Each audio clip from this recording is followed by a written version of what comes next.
Welcome, dear traveler. Close your eyes and let the world outside fade into a whisper.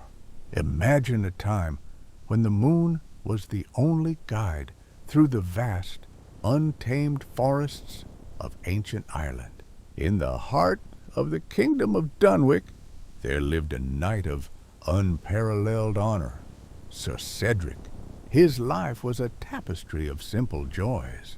The warmth of his hearth and the radiant smile of his beloved wife, Lady Evelyn. But beneath the surface of this peace, a shadow was brewing.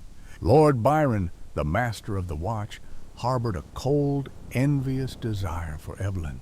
One somber evening, as the sun bled into the horizon, Byron summoned Cedric. The air in the grand hall was thick with a chilling dread. "A dire threat haunts our lands," Byron whispered, his eyes like cold flint. "The Dullahan, the Headless, harbinger of death, rides through the black woods. Oyezai are our last hope to vanquish this spectral nightmare." Cedric knew the legends. To meet the Dullahan was to meet death itself. But for honor and for his people, he mounted his horse and rode into the suffocating darkness of the forest. The black woods were alive with secrets. The mist clung to Cedric's armor like a spectral shroud. As he journeyed deeper, the boundary between our world and the other world began to blur. Suddenly, a faint, heart-wrenching cry echoed through the trees. Cedric found a small child shivering in the hollow of a tree. Without a word, Cedric handed the boy his only torch, his only light in the abyss. "Go home, little one," he said softly. "The light will guide you."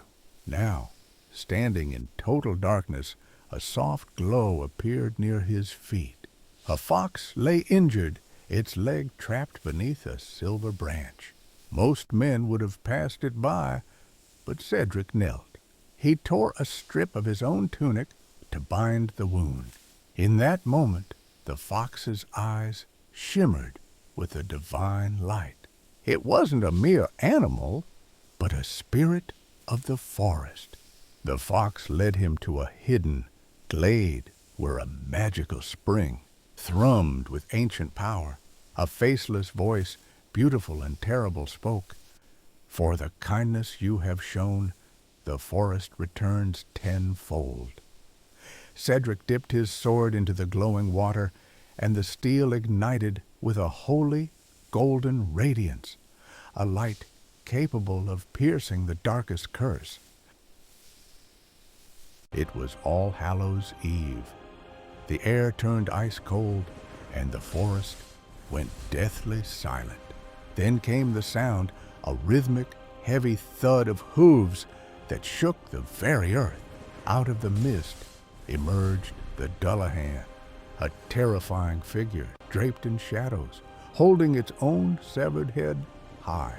The head's eyes were like burning embers, scanning the darkness for a soul to claim. The Dullahan's whip, crafted from a human spine, cracked like a thunderbolt. But Cedric did not flinch. He unsheathed his sword, and the golden light exploded, pushing back the shadows. The battle was a tempest of steel and spectral fire. Every time the Dullahan's scythe swung, it left a trail of frost. But Cedric's blade, infused with the forest's magic, was unstoppable. With a final, resounding blow, he cleaving through the Dullahan's form. The creature dissolved into a swirling vortex of black smoke. And for the first time in centuries, the black woods breathed a sigh of relief.